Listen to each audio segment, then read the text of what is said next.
The storm that changed everything. There are two kinds of people who make a living from the sea. The first believe they can conquer it. The second understand that nobody ever does. My father belonged to the second group. He used to tell me that the North Sea wasn't cruel, and it wasn't kind either. It simply existed, and it didn't care whether you came home at the end of the day. I didn't understand what he meant when I was 12 years old.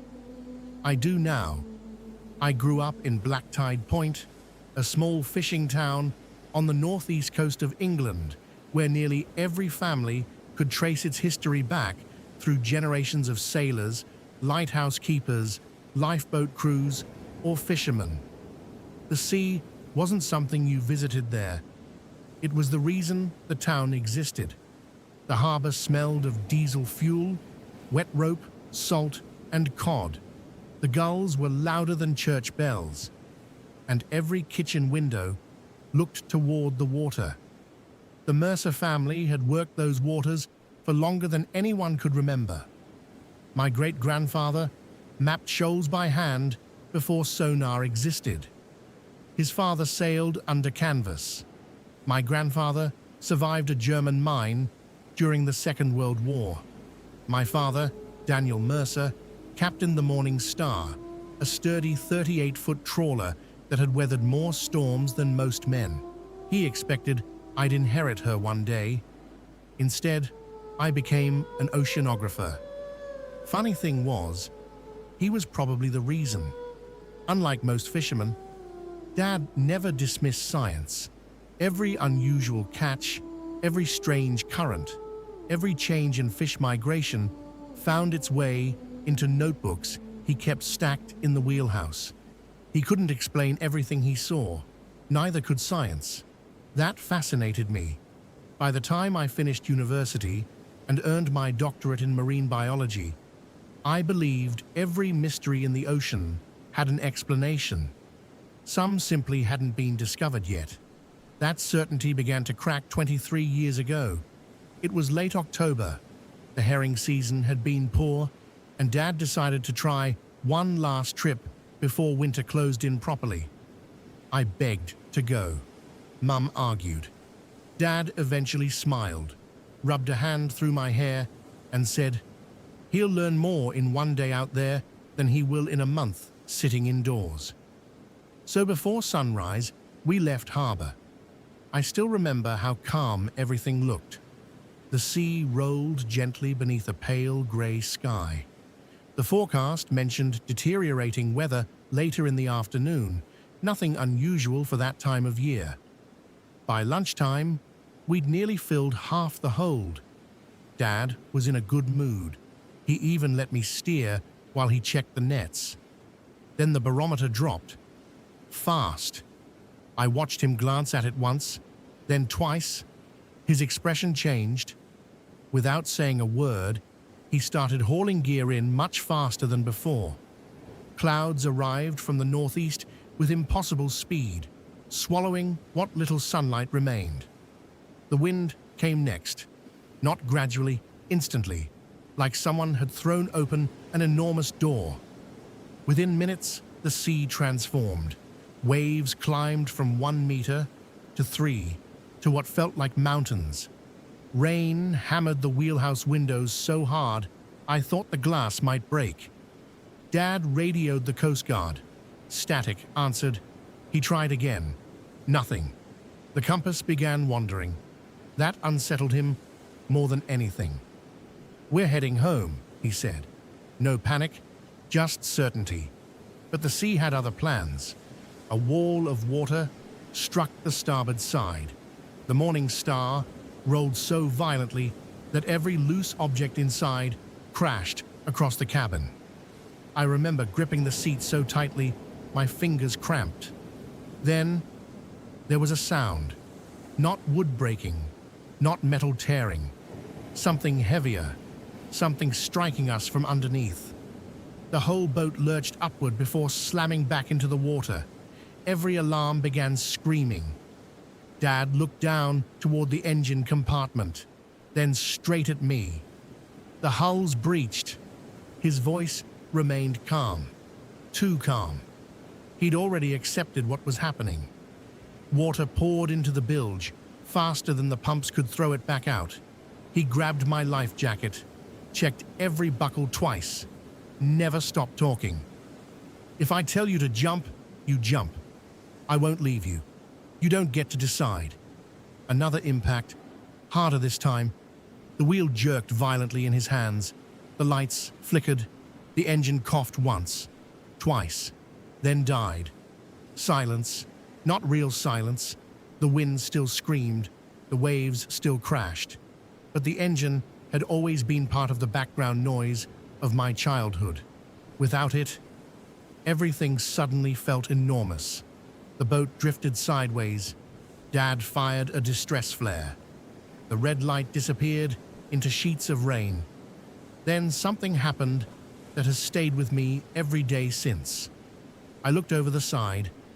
At first, I thought I saw floating seaweed, long black strands moving beneath the surface.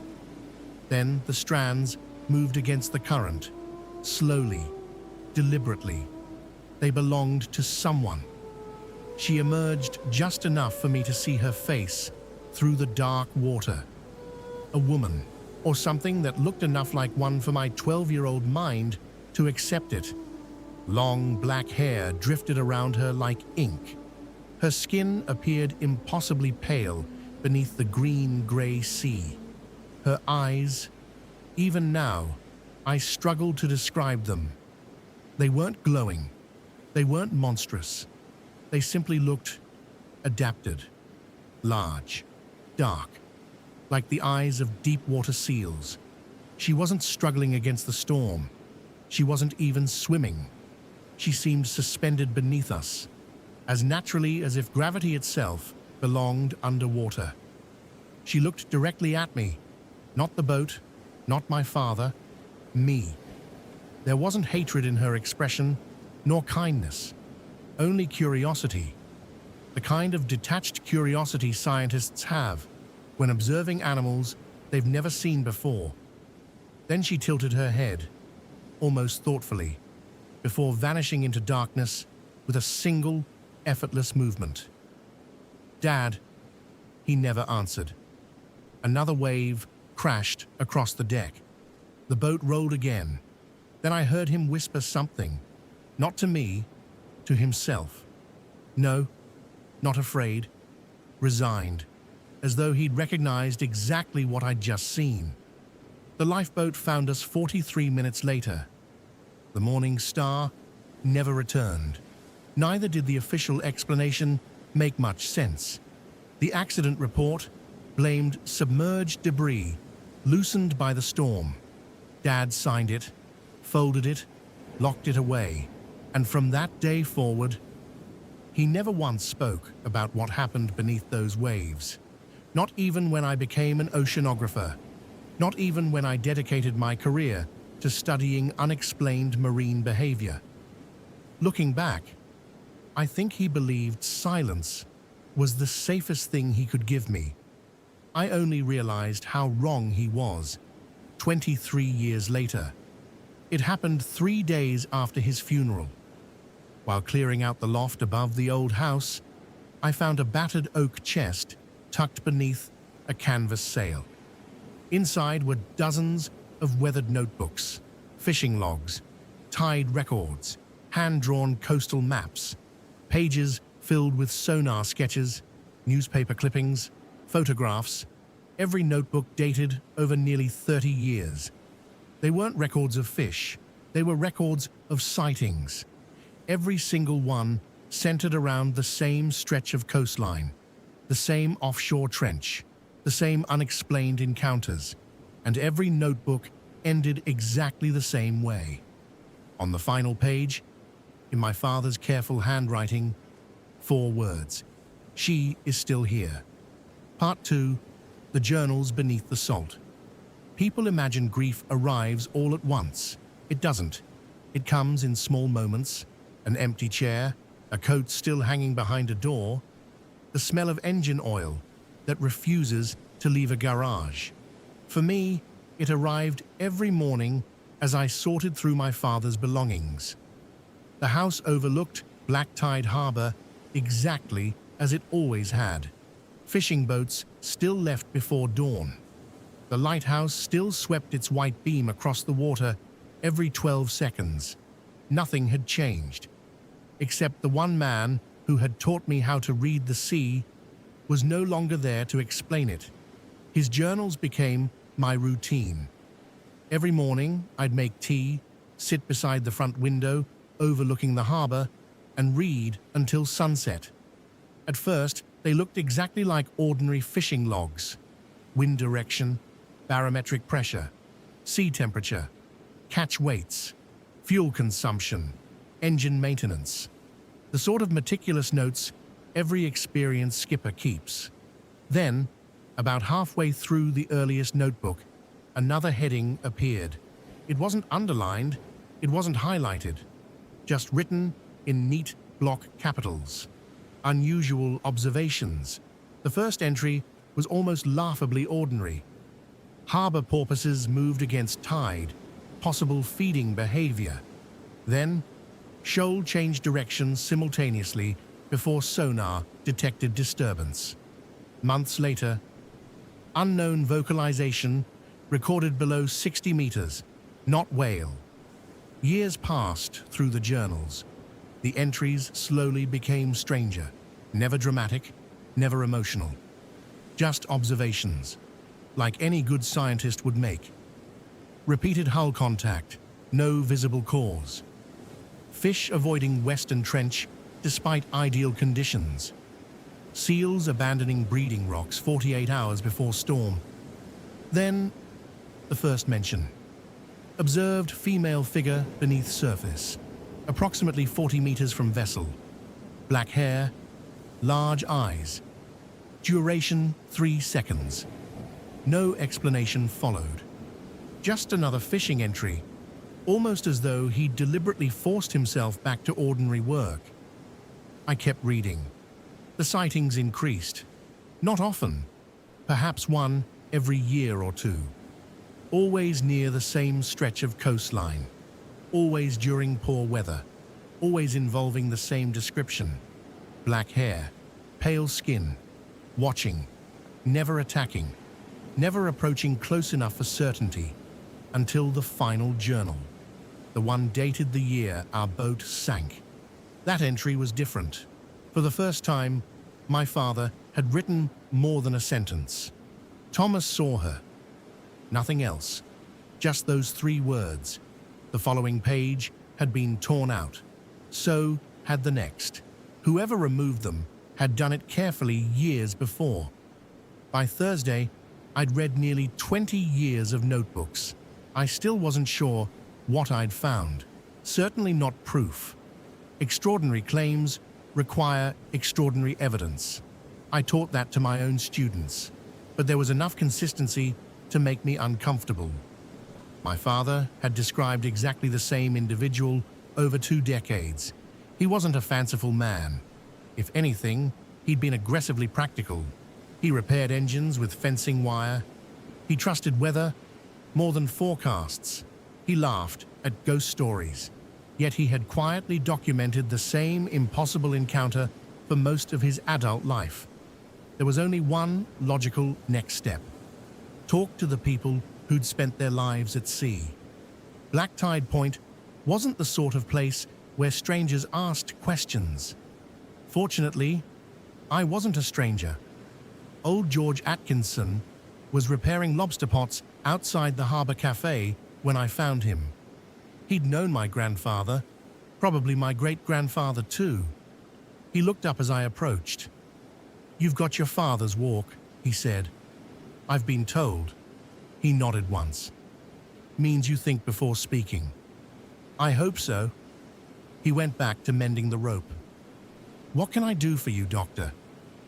I hated when locals called me Doctor. Made me feel like I'd abandoned where I'd come from. "I've been reading Dad's journals." George's hands stopped, only for a moment. Then they continued working. "He kept everything." "He did." I hesitated, then asked it. The Western Trench. This time he looked at me, long enough that I wished he hadn't. What about it? Nobody fishes there anymore. It eats nets. I don't think that's the real reason. No, it isn't. That surprised me. You agree? I didn't say that. You just said, I said, that's not the reason. Silence settled between us. The harbor gulls screamed overhead. Finally, he leaned closer. Your father ever tell you how fishermen stay alive? By respecting the sea. George smiled faintly. No. By knowing which questions don't improve your life. Then he picked up another lobster pot. Conversation over. That afternoon, I visited 6 more retired fishermen. Their answers were remarkably similar. Nobody laughed. Nobody mocked the question. Nobody denied unusual sightings. But nobody would tell me what they knew. Instead, they answered with stories that never quite reached the point. One described hearing voices beneath fog. Another spoke about shoals behaving as though something larger hunted beneath them. A third simply said, "There's older things than us out there," then refused to elaborate. It was the harbor master who finally gave me something useful. Margaret Ellis had managed Black Tide Harbor for almost 30 years. Her office overlooked every boat entering or leaving the harbor. If anyone noticed patterns, it would be her. She listened carefully while I explained my research. When I finished, she stood and walked toward a cabinet. Instead of opening it, she looked out toward the sea. Your father asked me the same questions. When? More than once. What did you tell him? The truth. And what was that? She sighed. There are 17 licensed fishing boats working from this harbor. I know. Only 12 regularly fish the western grounds. The charts say they're productive. They are. So why avoid them? Insurance. I frowned. Insurance. She nodded. In 40 years. She opened the cabinet. Every unexplained hull breach. She handed me a folder. Has happened there. Inside were photocopies, marine accident reports, survey photographs, repair invoices. I flipped through them. Fiberglass hulls, steel hulls, wooden trawlers, different decades, different captains, different weather, same location. Every report concluded the same thing. Cause unknown. What did investigators think? She folded her arms. They blamed submerged wreckage. But sonar would have found wreckage. It never did. I looked back at the reports. One photograph caught my attention. Deep grooves carved across a steel hull. Parallel, evenly spaced. Almost perfectly straight. Not impact damage, not corrosion. Something else. Have they analyzed these? They tried. What conclusion? No known rock formation could leave marks like that. A cold feeling settled in my stomach. They weren't random scratches. They looked measured, almost intentional. I thought about my father's boat, the impact beneath us, the woman beneath the waves. Then another question occurred to me. Has anyone died? Margaret didn't answer immediately. Instead, she closed the folder, carefully. There are accidents at sea every year. That's not what I asked. No, it isn't. She walked back to the window, then quietly said, "Whatever lives in those waters." She stopped herself. I waited. Finally, she corrected her sentence. "Whatever causes those reports, it has had plenty of opportunities." She looked directly at me. "And yet your father came home." That evening, I returned to the house, unable to stop thinking about those words. Your father came home. Not survived, not escaped, came home, as though someone or something had chosen not to finish what it started. I opened the final journal again. For the first time, I noticed something tucked inside the back cover. a folded chart, hand-drawn, our coastline, the Western Trench, and dozens of small pencil marks stretching along the seabed, each marked with a date. Every single sighting, every unexplained impact, every damaged hull, every encounter. They didn't form a random pattern, they formed a boundary, almost like a territory. Then I noticed one final detail. In the center of that territory, my father had written 2 words: nesting ground. Part 3. The boundary beneath the waves. Science has a frustrating habit. The better your equipment becomes, the more mysteries it uncovers. 3 weeks after finding my father's chart, I found myself standing on the deck of the RV Calder, a 42-meter coastal research vessel operated by Durham University's Marine Sciences Department. Officially, our expedition had nothing to do with mermaids. Our mission proposal described it as a survey of an unusually productive deep-water ecosystem off the Northumberland coast. We were there to study fish migration, to map the seabed, to collect environmental DNA samples, to investigate unexplained acoustic anomalies that commercial fishing vessels had reported for years. Every word in that proposal was true. It just wasn't the whole truth. I hadn't mentioned my father's journals. I hadn't mentioned the woman beneath the storm. And I certainly hadn't mentioned the hand-drawn boundary that now sat folded inside my notebook. Because I knew how it would sound. Scientists don't chase legends. We chase evidence. If the evidence happened to point toward a legend, that was another matter. Our survey team consisted of 6 people. There was Dr. Sarah Whitmore, our marine acoustics specialist. She could identify whale species from a 5-second recording better than most people recognize their own relatives. James Nolan operated our remotely piloted underwater vehicles, former Royal Navy, quiet, methodical. Nothing rattled him. Priya Singh handled genetics and environmental DNA analysis. She could detect traces of animal DNA from a bottle of seawater. Tom Evans managed multi-beam sonar. He spent most of his life staring at computer screens that converted echoes into maps. Then there was me.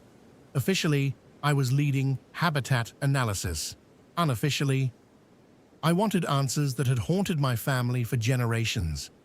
The first 2 days were disappointingly normal. The seabed was exactly what we'd expected. Rock shelves, kelp forests, deep sand channels, abundant cod, healthy lobster grounds, large seal colonies. Everything looked reassuringly ordinary. Sarah even joked that we'd written the most boring grant proposal in marine biology. Then we crossed into the Western Trench. The atmosphere aboard changed almost immediately, not because of superstition, because the instruments stopped behaving normally. That's odd. Tom frowned at his sonar display. What? I've lost the bottom. I looked over his shoulder. The screen showed a clean acoustic image right up to the edge of the trench. Then, nothing. Just darkness. The seabed's still there. I know. The signal's scattering. Fault? He shook his head. I've recalibrated twice. James wandered over. Hardware? No. The equipment's fine. Sarah looked up from another console. My hydrophones are doing something strange. What? They're recording. She hesitated. Silence. I laughed. They're supposed to. No. She spun her monitor toward me. The ocean isn't silent. She was right. Far from it. Healthy seas are incredibly noisy. Whales, fish, shrimp, currents, ships. Everything contributes. But inside the trench, nothing. Not low frequencies, not high frequencies, just absence. As though every living thing had simultaneously decided to stop making noise. We launched the first remotely operated vehicle just after noon. James guided it over the side with practiced precision. The cameras flickered on. Visibility was excellent. 20 meters, 30, 50. The seabed drifted beneath us. Sea stars, crabs, cold water corals. Everything looked perfectly normal. At 90 meters, the lights caught movement. A school of pollock, hundreds of them. They swam calmly toward the trench. Then, every fish turned around at exactly the same instant. Not gradually, not reacting individually. Every single fish reversed direction together, like one organism. James frowned. I've never seen that. Neither had I. Predator avoidance usually begins with one or two individuals. The rest follow. This wasn't that. There was no delay, no confusion, just perfect synchronization. The drone continued deeper, 100 meters, 120. Then the camera froze. Static, black screen, signal lost. James muttered under his breath. Recovering? Nothing.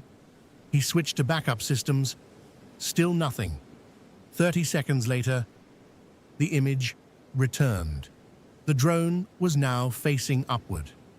None of us had issued the command. James replayed the recording, frame by frame. The video showed something impossible. Not impossible biologically, impossible mechanically. The drone hadn't drifted, it hadn't spun. It had rotated almost exactly 180 degrees in less than half a second. No thruster movement, no collision, just turned, as though something had gripped it and pointed it elsewhere. That evening, Priya burst into the laboratory carrying sample results. I've got contamination. What kind? I don't know. She laid printed sequences across the bench. There are human markers.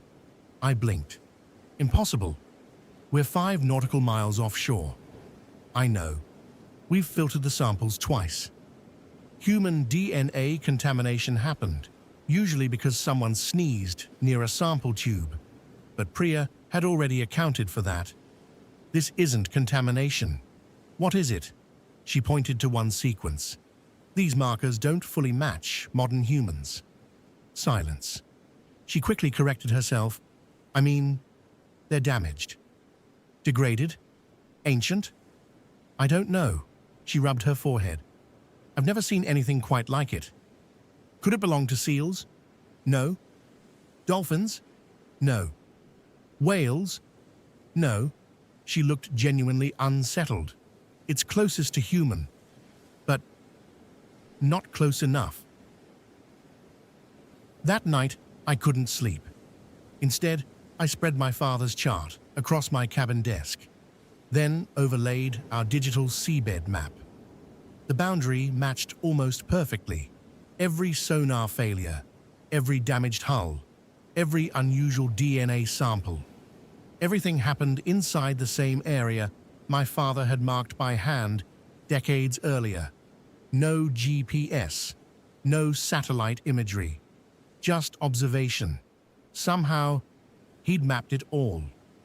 The following morning, we deployed autonomous acoustic recorders along the trench, small floating instruments designed to listen continuously for underwater sounds. By lunchtime, Sarah called everyone into the operations room. You need to hear this. She pressed play. Static, currents, distant wails. Then, a sound unlike anything I'd encountered. Low, rhythmic, almost musical. Not singing, communication, individual pulses, repeated with remarkable consistency. Sarah enlarged the waveform. It's structured. James frowned. Meaning? It has syntax. I stared at the screen. You think it's language? I think... She chose her words carefully. It's information. Tom laughed nervously. Whales communicate. They do. So do dolphins. They do. But this, she highlighted repeating patterns, has recursion. Nobody spoke. Recursion is one of the defining characteristics of language. Nested information, repeated structures, rules, grammar. The room suddenly felt much smaller. That afternoon, the weather changed, without warning. The forecast had predicted calm conditions. Instead, a dense sea fog rolled across the trench. Visibility collapsed to less than 30 meters. The bridge ordered reduced speed. Radar remained clear. Yet every member of the crew experienced the same strange sensation.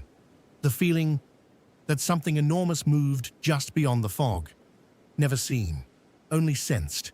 A shadow, a pressure, an instinct inherited from ancestors who survived by recognizing predators before they saw them.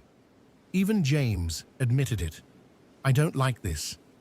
Neither did I. For reasons I couldn't explain. I walked to the stern. The sea looked almost black beneath the mist, completely still. Then I noticed ripples, not caused by wind. Something moving beneath the surface, parallel to the ship, matching our speed exactly. I leaned over the rail, searching. The ripples vanished. Then, far below, a pale face looked up through the water, exactly as it had 23 years earlier. The same black hair drifting like smoke, the same impossibly large eyes. Only this time, there was no curiosity, there was recognition. She knew who I was, and before disappearing into the darkness, she slowly raised one scarred hand. Not in greeting, not in warning, but toward the water immediately behind our vessel, as though silently telling me, leave. Part 4. What evolution left behind. Every scientist has a line, a point where curiosity gives way to caution. Most of us just never discover where that line is. Ours appeared at a depth of 187 meters, and by the time we realized we'd crossed it, it was already too late. The meeting that evening should have ended the expedition. Sarah wanted to leave. James agreed. Even Captain Howard, a man with 30 years at sea and enough calm to make storms seem ordinary, admitted he didn't like the way the trench seemed to interfere with the ship. Only Tom remained enthusiastic. It's probably a geological effect, he argued. Different rock density. Sarah folded her arms. Geology doesn't explain structured communication. It could. No, it couldn't. Priya quietly slid another folder onto the table. I reran every DNA sample. Everyone looked at her. I eliminated contamination. And the sequences are genuine. Nobody spoke. They belong to something. She hesitated. Something that shares roughly 98% of its genome with modern humans. James looked confused. That's impossible. No, it isn't. She pointed to the printed analysis. Chimpanzees share approximately 98.8%. This is different. Closer. Much closer. I leaned forward. How much closer? She swallowed. 99.6. The room fell silent. Modern humans vary from one another by tiny fractions of a percent. Whatever we'd sampled, it wasn't human, but it was frighteningly close. Captain Howard rubbed his temples. So what are we saying? Nobody answered, because nobody wanted to be the first. Finally, Sarah spoke. We may have found evidence of another hominin. The word hung in the air. Hominin. Not monster, not mermaid, not myth. A branch of humanity. One that had survived unseen. Of course, evidence wasn't enough. Science demands observation, repeatability, documentation, so despite every instinct telling us otherwise, we prepared one final dive, not with a remotely operated vehicle. Those had already failed. Instead, we deployed our newest autonomous survey drone, the Aquila 7. Unlike previous systems, it carried no tether, no direct controls. Artificial intelligence guided its navigation. If something interfered with communications, it would continue recording independently before returning to the surface. Or at least, that was the plan.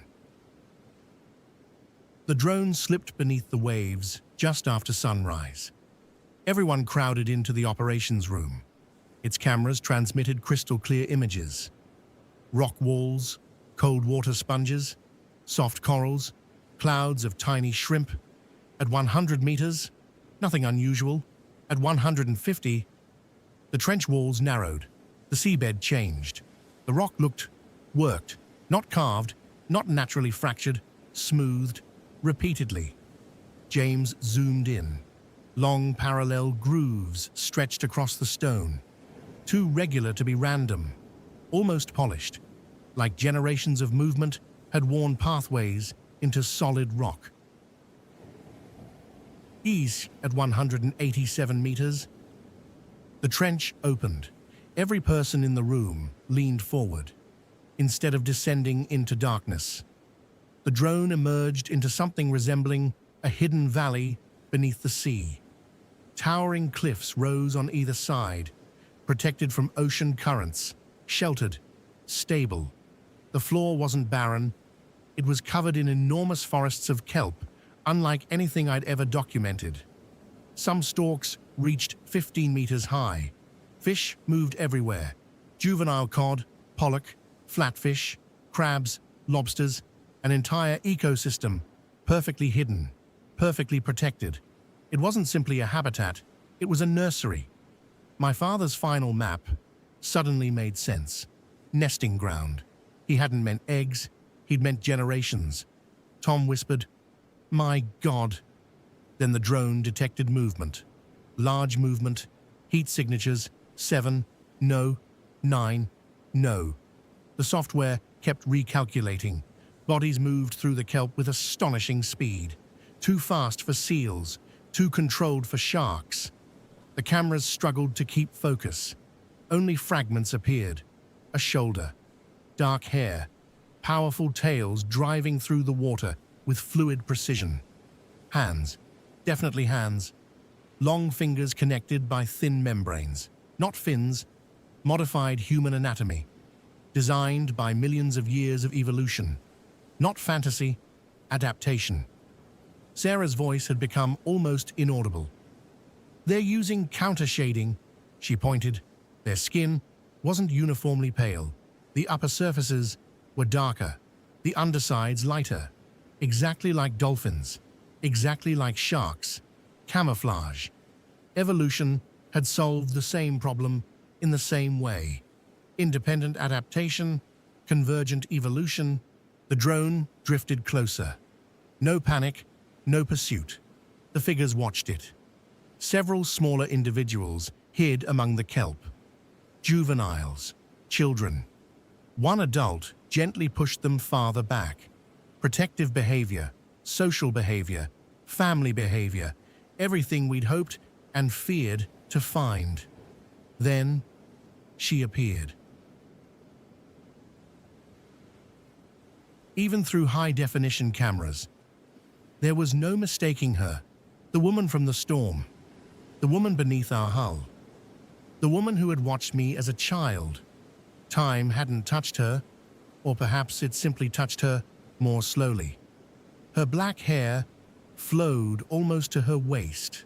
Scars crossed one shoulder and disappeared beneath dark, streamlined skin. She was larger than I remembered, nearly 2 meters in length.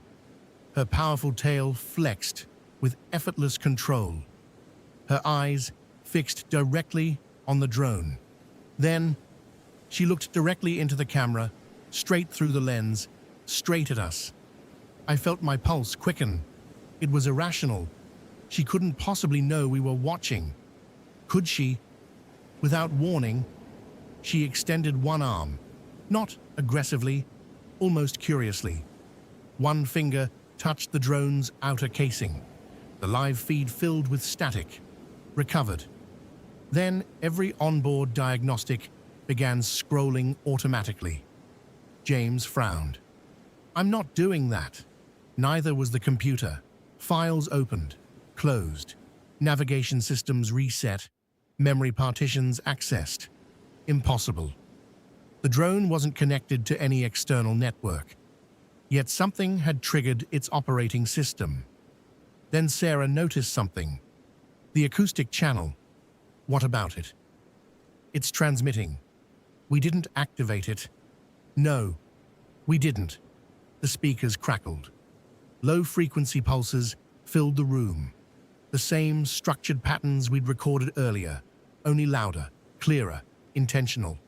They weren't random sounds. They were directed at us. Then something happened none of us expected. The woman tilted her head, exactly as she had during the storm. Slowly, deliberately, she pointed upward, toward the surface, toward us. Then she made a single, sweeping motion across the trench. Every other individual immediately began moving. No hesitation, no confusion, no vocal commands we could hear.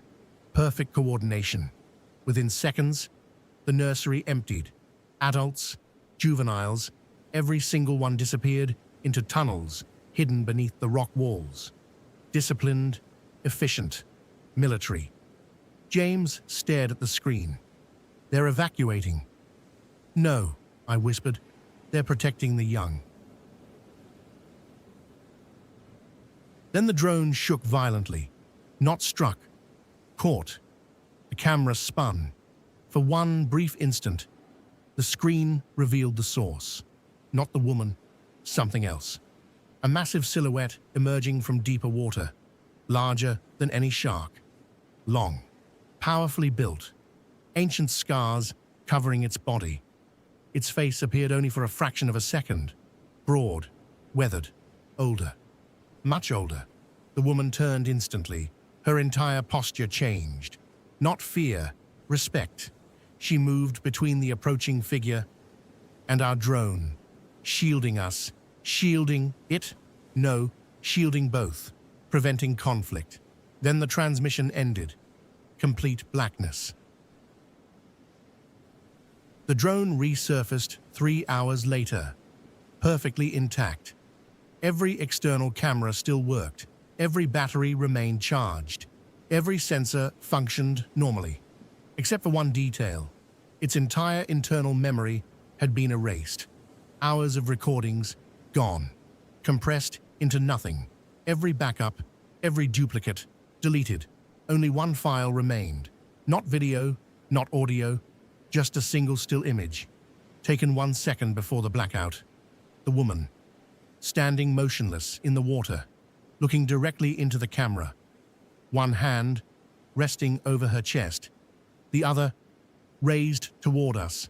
Not a threat, not surrender. A gesture, one I couldn't understand. Until I remembered something my father once told me. Among fishermen, an open hand wasn't a greeting. It meant, stop where you are. Do not come any closer. I stared at the image long after everyone else had left the operations room. Then I unfolded my father's chart, one final time. There, written in the margin, in handwriting I'd somehow overlooked before, were 7 words. She has never crossed the boundary first. For the first time in my life, I wasn't wondering whether we had found her. I was wondering whether she had spent generations making sure we never found them. Part 5, The Last Watchers. People often ask why scientists become obsessed with impossible questions. The answer is simple. Once you've seen enough evidence, the impossible stops being impossible. It becomes incomplete. For 3 days after the drone returned, nobody aboard the Calder spoke much. Not because we'd agreed to remain silent, because none of us knew how to describe what we'd witnessed. Every piece of physical evidence had vanished. The recordings were gone. The acoustic data had been erased. The DNA samples had somehow degraded before we reached port, leaving only fragmented sequences too incomplete to publish. Even the still image of the woman had become corrupted overnight. Her outline remained visible, but her face had dissolved into digital artifacts. Any skeptic would dismiss it as a camera fault. On paper, our expedition had discovered nothing. Yet every member of the crew knew the same truth. Something intelligent had reached inside a machine built by human engineers and removed only the information that could expose them. Not the navigation logs, not the engine diagnostics, not the weather records, only the evidence. That wasn't instinct, it was strategy. Back at Black Tide Point, life continued as though nothing had happened. Fishing boats still left before dawn. Children still chased gulls along the harbor wall. The lighthouse still swept across the bay every 12 seconds. The sea had resumed its familiar rhythm. But I couldn't. My father's journals now read differently. I was no longer searching for proof. I was searching for intent. Late one evening, I unfolded every chart he'd ever drawn across the dining room table. For the first time, I stopped looking at where the sightings occurred. Instead, I marked where they didn't. The pattern emerged almost immediately. The sightings always happened when fishing boats drifted dangerously close to one narrow section of the trench. Never elsewhere, never randomly, only there. The supposed attacks, the damaged hulls, the strange impacts. Every one of them had turned vessels away from the same underwater valley. Not one fishing boat had ever sunk inside the boundary. Not one. Even our own trawler. The Morning Star had been struck twice. Its hull had split. Yet somehow it remained afloat just long enough for the lifeboat to arrive. Had she wanted us dead, we would never have reached the surface.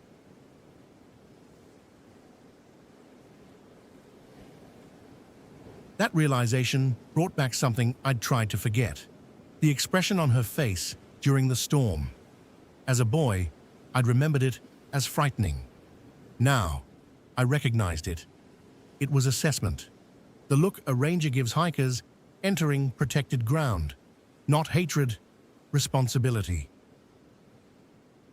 The final clue arrived from somewhere I hadn't expected. George Atkinson knocked on my door one rainy afternoon. He carried an old wooden box wrapped in oilcloth. "I should have given this to your father years ago," he said. "But he wasn't ready. And I suppose you think I am?" He gave a tired smile. "I think she does." My heart skipped. "What do you mean?" He nodded toward the sea. "Open it after I leave." Then he walked away. Inside the box lay a brass compass. Its glass was cracked with age. Beneath it sat a folded letter. The paper had yellowed, almost brown. Across the top was written, "Mercer Family Log, 1874. Not my father's handwriting, not even my grandfather's. It belonged to my great-great-grandfather, Elias Mercer. The letter wasn't a diary, it was an account, a confession. To whichever Mercer keeps this after me, if you are reading these words, then she still keeps her watch. Do not mistake what follows for superstition. I have spent 40 years upon these waters and have learned there are neighbors beneath them. They do not seek our company, nor do they seek our destruction. The first Mercer to understand this was my own father. He watched a great female turn an entire shoal of herring from poisoned waters after a landslide buried the river mouth. We believed she hunted the fish. Instead, she saved them. I stopped reading. Poisoned waters, protecting migration. That wasn't myth. It was ecology. The letter continued.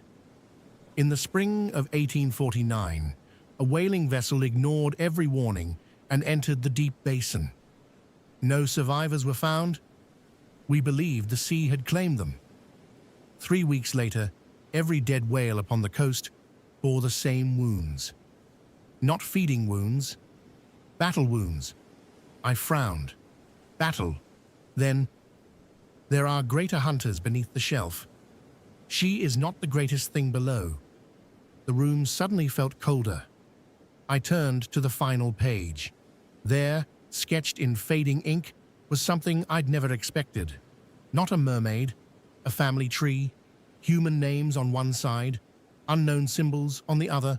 Between them, small marks, dates, meetings. Every generation of Mercers had recorded at least one encounter. Not accidents, observations. The last entry belonged to my father. Thomas has seen her. The same words from his journal, but beneath them, a final sentence. If she lets him live, the watch continues. 2 nights later, I hired a small boat. Not the university vessel, not a research platform. Just an old harbor launch with a quiet electric motor. No sonar, no cameras, no hydrophones, no computers. Only me. I left shortly before midnight. The tide carried me toward the western trench beneath a sky filled with stars. For the first time since I was 12, I crossed the boundary alone. Then I switched off the motor. Silence. Complete silence. The sea barely moved. I waited. 10 minutes, 20, almost an hour. Nothing. Then, a ripple. Not beside the boat, ahead of it. She surfaced without making a sound. Only her head and shoulders rose above the water. Black hair clung to her skin. Moonlight caught the old scars crossing one shoulder. She looked exactly as she had when I was a child. 23 years had passed. She hadn't aged in any way I could recognize. We simply looked at one another. No fear, no aggression, just recognition. I slowly reached into my jacket, not for a camera, for the old brass compass. The one George had delivered. I held it where she could see it. Something changed in her expression. Very slightly. She moved closer. Close enough now that I could hear her breathing. Slow, deep, controlled. Nothing like a seal. Nothing like a whale. Human, yet unmistakably adapted to life in the sea. She looked at the compass, then at me. Very carefully. She extended one webbed hand. Long fingers, thin membranes between them. Calloused skin, marked by countless old scars. She touched the compass, only for a second. Then she withdrew. I noticed something I hadn't before.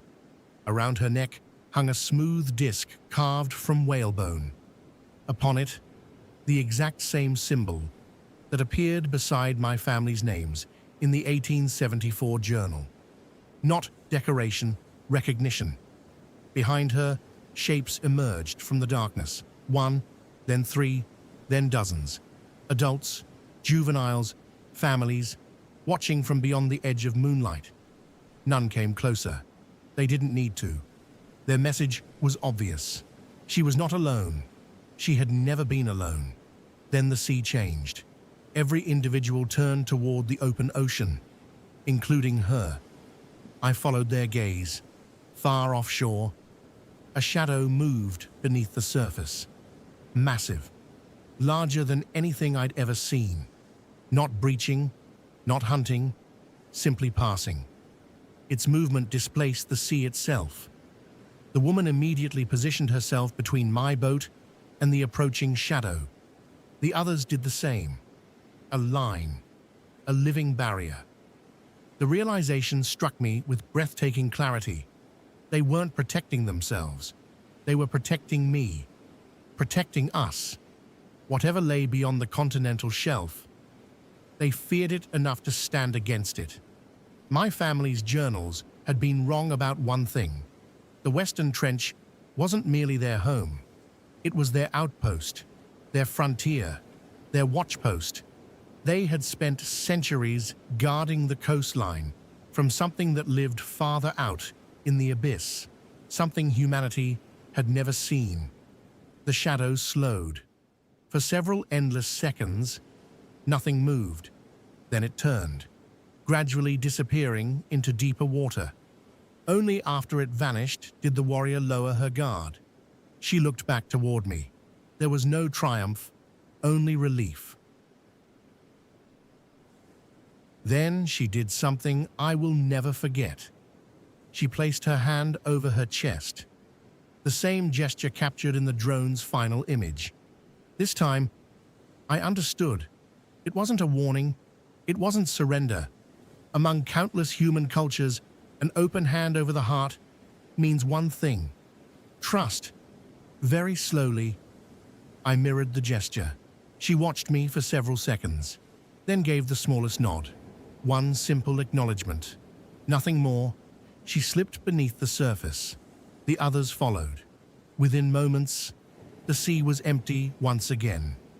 I never published the expedition. The university accepted my report, concluding that equipment malfunction and unusual geological conditions had compromised the survey. The funding ended. The project was archived. Eventually, everyone moved on. Except me. Sometimes people ask why so much of Earth's oceans remain unexplored. They imagine it's because the sea is too deep, too dark, too expensive to study. They're only partly right. The real reason is simpler. The ocean is vast enough for an intelligent species to disappear, especially one that has spent hundreds of thousands of years perfecting the art of remaining unseen. My family believed they were fishermen, ocean explorers, scientists. Now I know the truth. For nearly 2 centuries, the Mercers weren't discovering the guardians of Black Tide Point. We were the family they had quietly chosen to watch, and perhaps to trust. Even now, whenever I walk along the cliffs above the Western Trench, I sometimes stop and look out over the water. Most days, I see nothing but waves, but every so often, far beyond the breakers, a single dark figure surfaces for just a moment before disappearing again. Long black hair, pale face, watching the shore, still keeping her watch. And every time I see her, I remember something my father once told me that I didn't understand until now. The sea doesn't belong to us, Tom. We're just fortunate that so far, its oldest guardians have decided to let us borrow it. The end.